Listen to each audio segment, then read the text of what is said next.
Hello everyone, so this is educator Vikas और आज की इस क्लास में हम पढ़ने वाले हैं पर capita income, human development index और इकोनॉमिक डेवलपमेंट के बारे में। एक छोटा सा एग्जांपल लेते हैं। जीडीपी में बी बूमिंग, ऐसा हो सकता है कि हमारी जीडीपी बढ़ रही हो, बट क्या एक्चुअल में जो लोग हैं क्या उनको इस जीडीपी का फायदा पहुंच रहा है? क्या हम सिर्फ पेपर पे रिच हैं या सच में हम डेवलप्ड हैं या डेवलप हो रहे हैं? इस सब का राज छुपा है इन तीन टर्म्स। चलिए समझते हैं इसको डिटेल में। So per capita income that is PCI is nothing but national income divided by population. So मान लीजिए कि हमारे देश की जो टोटल इनकम है वो 1000 है और हमारे देश में कुल मिला के 100 लोग हैं। तो जब आप इसको डिवाइड करोगे so you will get your per capita income as 10। इसको कहते हैं प्रति व्यक्ति आय, कि ऑन एन एवरेज एक इंसान कितना कमा रहा है एक कंट्री के अंदर, दैट इज व्हाट द पर capita income of that country is. तो यहां पर हमें क्या दिख रहा है कि वो 10 रुपए कमा रहा है ऑन एन एवरेज एक इंसान। बट क्या हो अगर मैं ये कहूं कि इस 100 में से 90 लोग जो हैं और 10 लोग जो हैं, तो 90 people are poor and 10 people are rich. So rich तो ऑब्वियसली ज्यादा कमाएंगे, सो लेट्स जस्ट से वो इस 10 से भी काफी ज्यादा कमाएंगे और पुअर बहुत ही कम कमाएंगे। So comparatively you will see a pattern कि आपको पर कैपिटा इनकम एक पूरी पिक्चर नहीं दे रहा है आपकी इकोनॉमिक डेवलपमेंट की। ओवरऑल तो आप डेवलप लग रहे हो लेकिन देयर इज सम डिस्पैरिटी, ठीक है। सो इसका यूज हम सिर्फ इस वजह से करते हैं कि ताकि हमें पता चले कि रिच कौन सी कंट्री है और पुअर कौन सी कंट्री है, और ये वर्ल्ड बैंक मेथड ही कहलाता है। Now let's see the second term that is human development index. It is composite of 3 things, यानी कि इसमें 3 अलग अलग इंडेक्सेस होते हैं और उसके बेसिस पे हम एक कंबाइंड इंडेक्स तैयार करते हैं। पहला है हेल्थ, यानी कि लाइफ एक्सपेक्टेंसी। देखिए आज से कई साल पहले लाइफ एक्सपेक्टेंसी बहुत कम हुआ करती थी, आज की डेट में वो बढ़ के 70 प्लस हो चुकी है, but there used to be a time जब ये 40-50s में भी थी। तो obviously life expectancy has increased.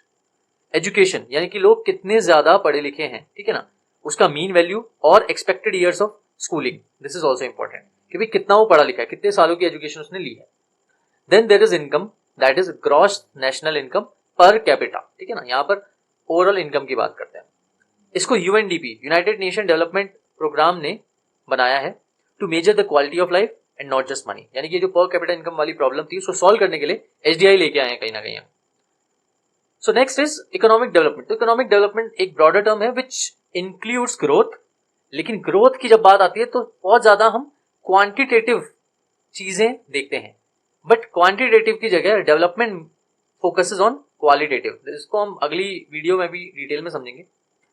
But also focuses on health. So economic development जैसे कि मैंने बताया ये क्वालिटेटिवनेस पे भी निर्भर करता है, तो that is focuses on health, education, equality, poverty reduction यानी कि गरीबी को कम करना, एंड ओवरऑल वेलबींग। चलिए एक्सप्लेनेशन से इसको समझते हैं। So per capita income as you all know और अंडरस्टूड बाय नाउ कि भाई ये एवरेज पर्सन कितना कमाता है ये बता रहा है, बट ये किसी भी तरह की इनइक्वालिटी या लाइफ क्वालिटी के बारे में कुछ नहीं कह रहा। जैसे कि मैंने थोड़ी देर पहले बताया था कि इंडिया की मैक्सिमम परसेंटेज बहुत गरीबी में रहती है।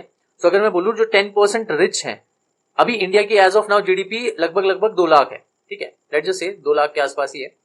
सो उसमें से अगर हम 10% की इनकम हटा दो, जो टॉप 10% लोग हैं, अमीर लोग हैं बिल्कुल ही, सो शायद इंडिया की जीडीपी तब 1 लाख के भी नीचे हो जाए। सो आप देख सकते हैं इनकम डिस्पैरिटी या इनइक्वालिटी कितनी ज्यादा है। इसीलिए ह्यूमन डेवलपमेंट इंडेक्स आता है।